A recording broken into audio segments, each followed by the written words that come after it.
We had been dispatched to cover a station in the southern part of the county, Jacobus Fire Company, because they were on a structure fire. So our engine was transferring to their station. We had just gotten on to 83 southbound from the Amixville exit, and we noticed a huge column of black smoke rising in the distance. We approached, we realized something was going on. I specifically remember our chief yelling to us, "Get dressed." We don't normally wear our turnout gear in the truck to go on a transfer assignment. As we got closer, we noticed there was a vehicle fire and an accident. We quickly all started in the back getting dressed because it was obvious we had heavy fire of some sort.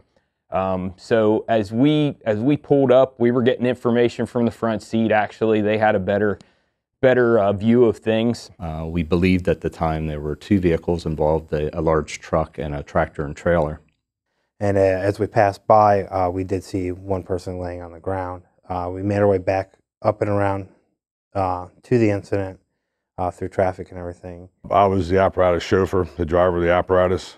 I placed my apparatus in a blocking position to block the interstate, engaged the pump, chalked my wheels. I advanced a 200-foot bumper line up past the fire scene, so my guys, once they were ready to go to work, they had that.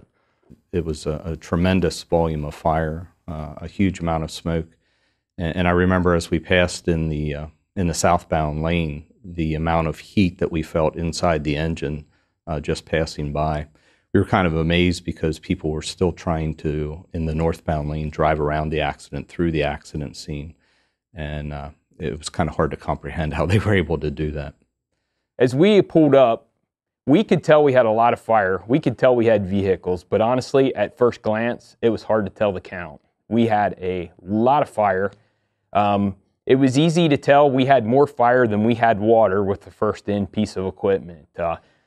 It just started to lift enough that we could see a victim lying prone about 5 feet away from the truck that was on fire. There was a bystander, I remember, she was standing nearby yelling at the victim, trying to coax him to crawl away. And I directed the crew at that time that they should immediately go perform a rescue, that he had to be moved now. Myself and Brian Spankenberger were told by Chief to do a rapid rescue. We ran up and grabbed the gentleman that was laying on the ground, got him out of harm's way.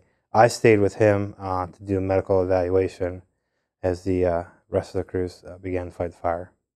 This was a day where a crew of 5 guys just showed up with limited resources, but a lot of experience on the truck, and you knew the team you had could go out there and make a difference.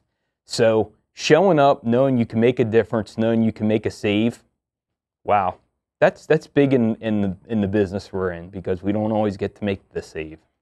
But it's nice for someone to take notice and say, hey, you did a good job. And more importantly, in this particular situation, it's less about an individual and more about a group effort. It was the crew that responded. It was the crew that worked together. It was the crew that made a positive outcome. I don't think I'm a hero because I've been doing this for well over 30 years. Live in the same place I grew up in. My roots are deep. I do it to help family. I do it to help friends. And you know what? It's not about being a hero. It's a job we do, something that gets in your blood, the brotherhood of the department. Put it all together, that's why you do it. I don't go out every day to try and become a hero, and I don't think anybody in the volunteer service or the fire service, period, goes out to be a hero. We go out to do the job.